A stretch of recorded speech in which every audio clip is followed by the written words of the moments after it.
You know what I'm saying? I learned everything a rapper's supposed to have in the very beginning. I didn't learn what the labels knew, but on an independent scale, I knew everything. And on the back end, my mother. That's how I knew the business. Yeah. I seen how my mother ran the office. I seen who she hired. I seen their positions. I seen who slacked, lacked, et cetera, et cetera.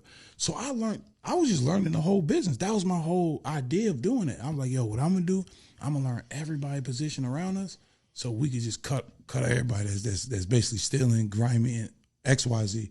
But the problem was Gucci was going to jail a lot. Yeah. So it was kind of like, you know, I had some money invested into a show with Gucci, and this is like we're selling pre-sale tickets are through the roof, and then right before the day of the matter of fact, he does a video drop for my show. It was South Carolina versus Auburn University, and right before the show happens, he winds up, going to jail. Yeah, that's crazy.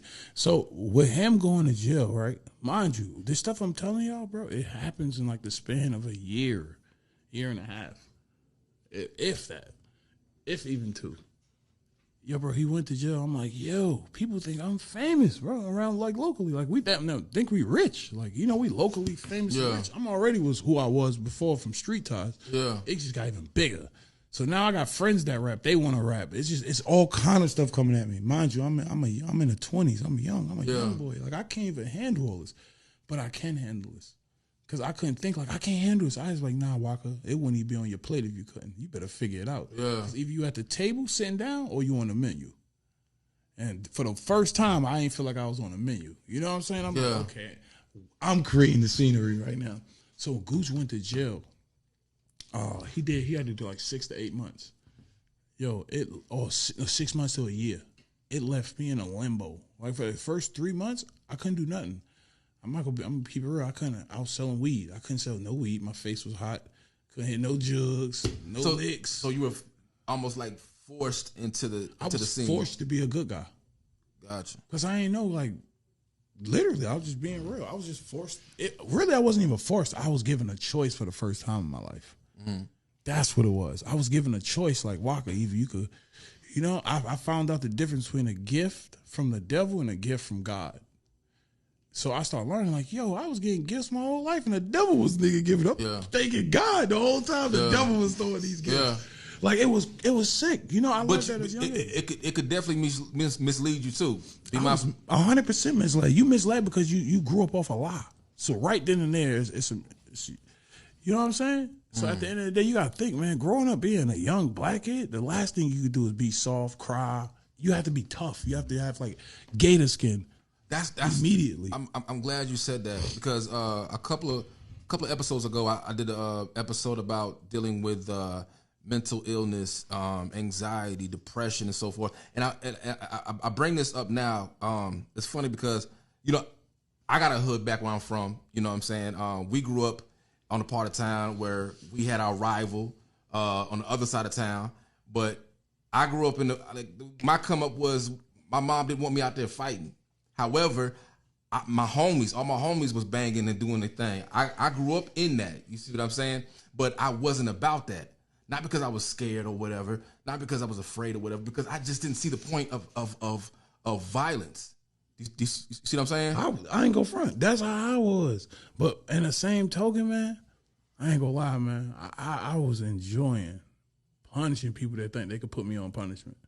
Like I literally enjoyed it. It was like fighting demons. I was so into like video games and stuff because I'm into like Zelda.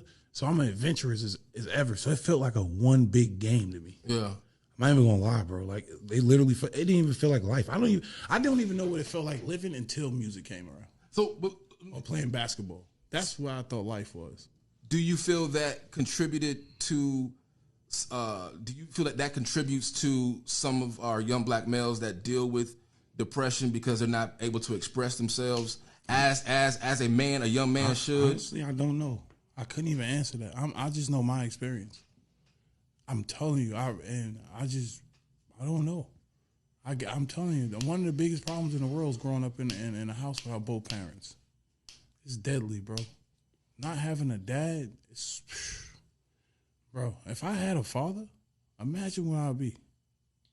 like a real, like a father that was that could be in my life. Like my father's taken out of my life trying to provide for me, so I can never be mad at him for that. Like I love him to death for that. Like that just the theology of knowing that he put his life on a line just to see his kids smile to see another day. Because I had a great father, by the way. That right there, volume, like literally volume. I can never be a poor excuse for a father ever in my life.